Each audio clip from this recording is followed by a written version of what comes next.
So anyway, that's what we're trying to do. And we got a lot of work to do. I'll give you one more thing to think about. This is where we come in handy. I was talking to Mary the other day. The mothers and the parents are trying to get the schools in Baltimore County to reopen. They're reopened everywhere else. But because Johnny Olszewski and the liberals run Baltimore County education, they're not opening here. But guess what? Next year, starting next year, after the presidential election is out of the way, and like I say, Rush Limbaugh doesn't know where Baltimore County is. Some people know where Baltimore City is now because of him, but they don't know what we are going through. All 7 Board of Education seats are up for re-election. All 7 are open. And the plan is to run 7 candidates from Black Lives Matter for every one of those seats and to spend millions of dollars to take control of our education system. Now, is that a nightmare to think about? Yes. What good is a county or a city? Baltimore County is a great example. I mean, Baltimore City is a great example. Do you want Baltimore County to become Baltimore City? No. Your children are not going to go and get educated. Yeah, they're going to get indoctrinated. They're getting indoctrinated now, but it's going to be even worse. And the fact of the matter is, 120,000 children in Baltimore County are going to become the largest child abuse system in the state. Jesus.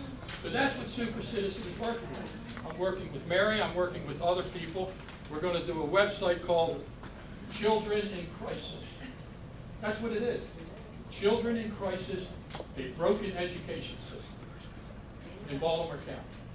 And, but that's what we have to do. When I say we have to do it, that's what I mean. So in conclusion, I want to thank you guys for coming. I want to thank you, Patrick. You did a wonderful job. Very entertaining, by the way. Yeah, that's what happens when it's yellow. Yay! Yay! Yay! Very good, very entertaining. Oh, thank you.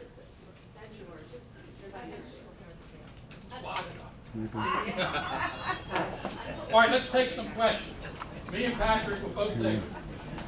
All right, right here, Rob. I got a question for both you gentlemen. There's a thing going on in Pennsylvania where they're allowing votes to come in late. I also understand.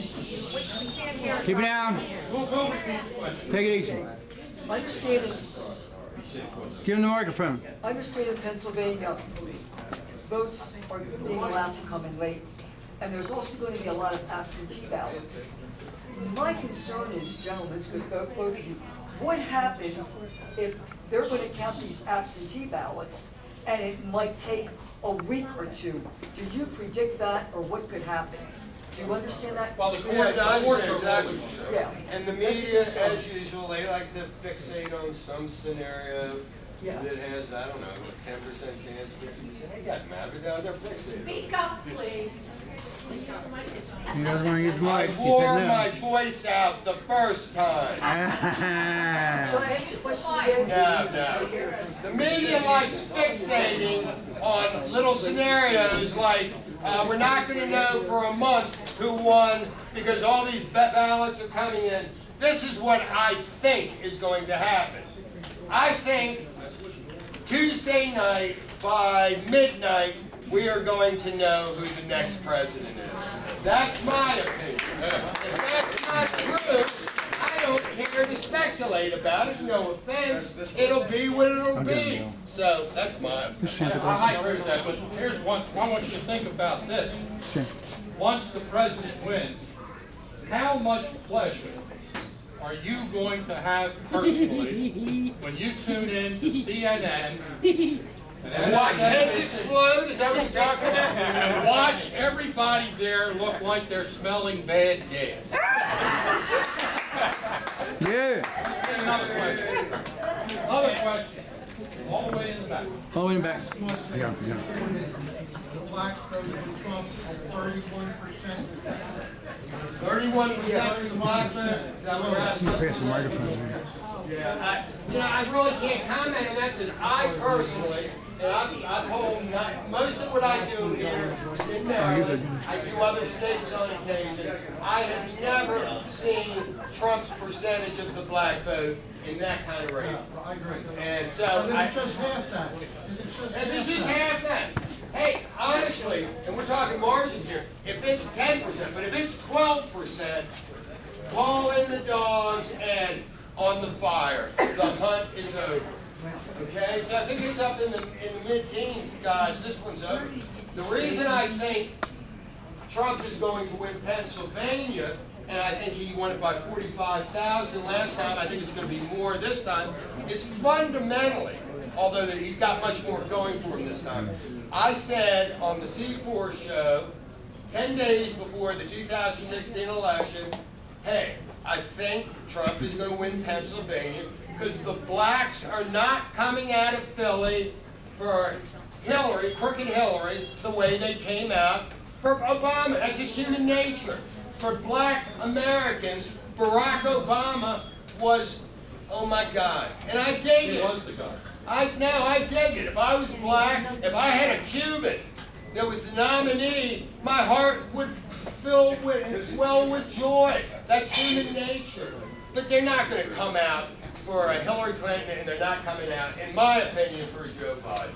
That's just my Well, they're not coming out because they're too busy stealing big screen television. Yeah. So that's an asset in Philadelphia. All the Biden votes are in Philadelphia. I can take one more question. One more question. Are you having a victory party? All the way in the back. Are you having a victory party?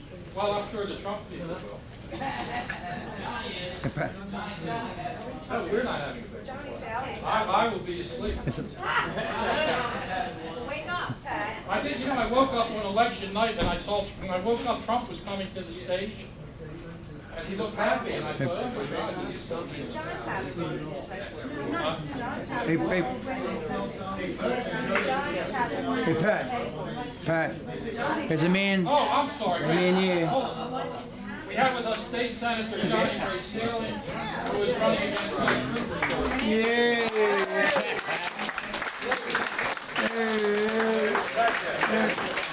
And he will be on the show Saturday morning. All right, that's it. One more. No, I'm not. I mean, I'm doing really good, right? I'm just saying, it's funny, you know. Anybody have What's that?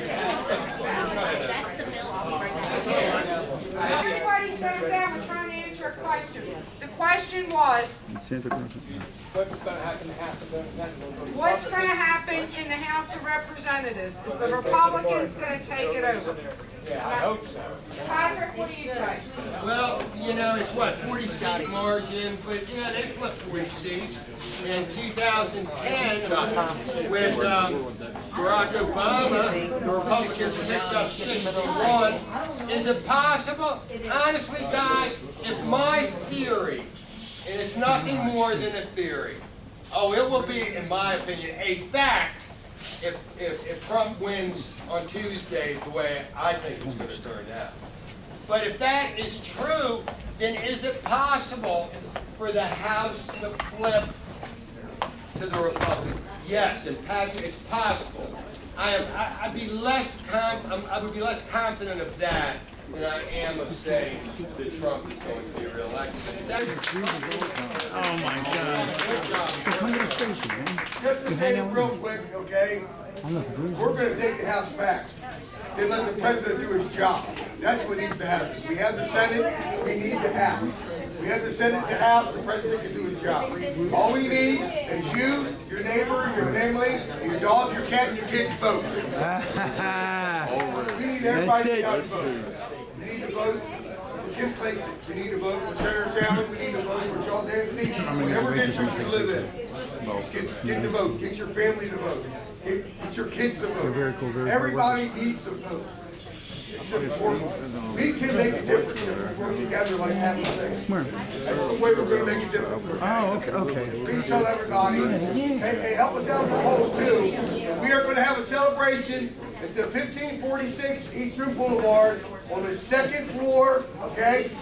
It's on across from Al Seafood, okay, on the back side of it. We'll be up there, we'll have some We'll have break time, we'll have some food, but we'll watch the victory, okay?